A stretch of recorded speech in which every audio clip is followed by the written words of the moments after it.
सत्संग चल रहा है दैनिक प्रवचनों की श्रृंखला में कि व्यक्ति कितनी भी पुण्य प्रकृतियां बांध ले, कितनी भी व्यक्ति के पास शक्तियां अर्जित कर ले, लेकिन वो संसार को नहीं बदल सकता, संसार के नियम नहीं बदल सकता। लोग सोचते हैं कि संसार बहुत अच्छा हो जाए, ये कभी नहीं हो सकता। लोग सोचते हैं सारे संसार का कल्याण हो जाए, ये कभी नहीं हो सकता। लोग सोचते हैं कि दुनिया में से पापाचार खत्म हो जाए, ये कभी नहीं हो सकता। बड़े बड़े तीर्थंकर इस दुनिया में ये प्रयास करके थक के चले गए, वो भी नहीं कर पाया। एक तीर्थंकर नहीं, अनंत तीर्थंकर हो गए। और वे जब पृथ्वी पर थे तब भी उतने ही पाप होते थे जितने आज उनके जाने के बाद हो रहे हैं। संसार में कोई फर्क नहीं पड़ता, भगवान रहें या न रहें। जल का स्वभाव नीचे को बहना है तो बहेगा, अग्नि का स्वभाव जलना है तो वो जलेगी, हवाओं का स्वभाव बहना है तो बह रहे। दुनिया में लोग जन्म रहे हैं तो जन्म रहे हैं, मर रहे हैं तो मर रहे। कोई काल ऐसा नहीं है जिसमें संसार अपनी कोई परिवर्तन करता हो। और इस अपरिवर्तनशील संसार को हमें पार जरूर करना है। संसार को सुखी नहीं करना है, हमें सुखी होना है। विगत दिनों हमने इस पर विस्तार से चर्चा की थी कि संसार को सुखी करने का भाव करना रेत से तेल निकालना है, सिर से पहाड़ फोड़ना है। कोई किसी का कुछ नहीं कर सकता। आदिनाथ जैसे अपने घर के पोते मारीच को नहीं सुधार पाए।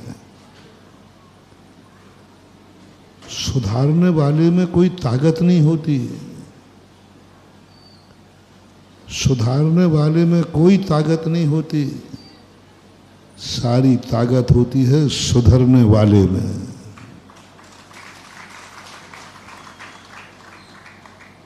सुधारने वाले में कोई ताकत नहीं होती। अपन समझते हैं सुधारने वाला सुधार देगा। सबसे बड़ा शक्तिमान, अनंत शक्ति का धनी अनंत भगवान, वो भी इस संसार को सुधारने में असमर्थ रहा। दुनिया में कोई भी शक्ति नहीं है जो किसी को सुधार देगी, कोई शक्ति नहीं। जैसे दुनिया की कोई शक्ति नहीं है, आज तक कोई नीम को मीठी नहीं कर पाया, इसी प्रकार कोई भी शक्ति नहीं है जो सारे संसार को सुधार दे। उस समय भी सारे पाप होते थे जब भगवान दुनिया में थे, उनका विहार हो रहा था, उनका समोषण लगा था, वे खुद विचरण कर रहे थे। बल्कि संसार के पापी इतने होते हैं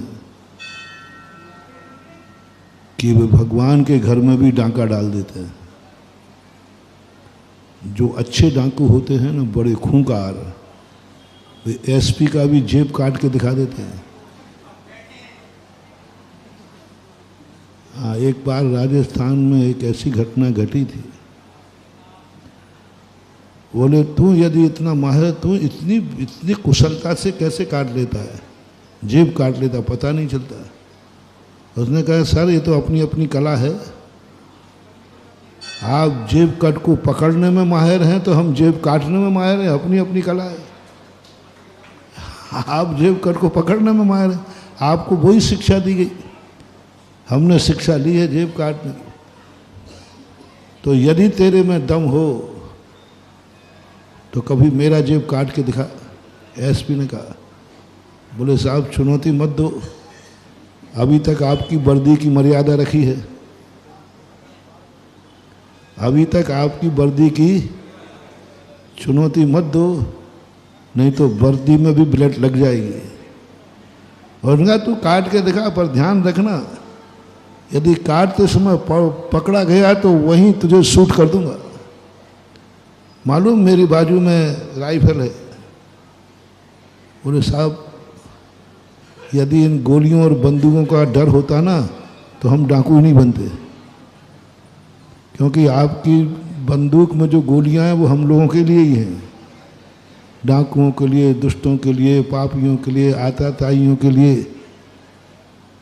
ये तो आपके पास है, इन्हीं के लिए हैं। और हमें मालूम है कि आपकी बंदूक में गोली हम लोगों के लिए है। हम पहले से मन बना के आए, हम लोग गोलियों से नहीं डरते।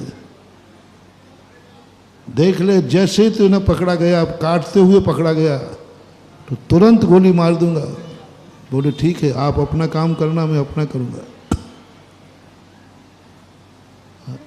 और हो गया, चले गए दोनों के दोनों।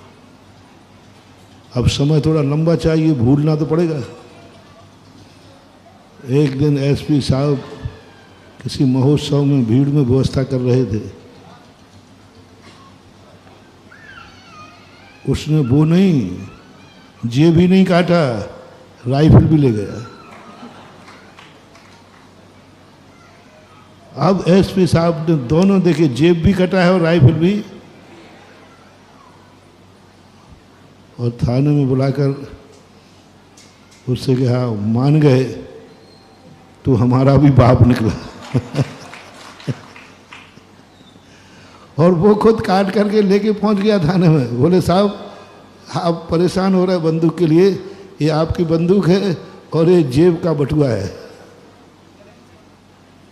कौन सुधार पाएगा। जय जिनेंद्र, अगर आपको मेरी वीडियो अच्छी लगती है तो प्लीज़ मेरे चैनल को सब्सक्राइब करिए, लाइक करिए, शेयर करिए। इसी तरह से अपना प्यार मुझे देते रहिए।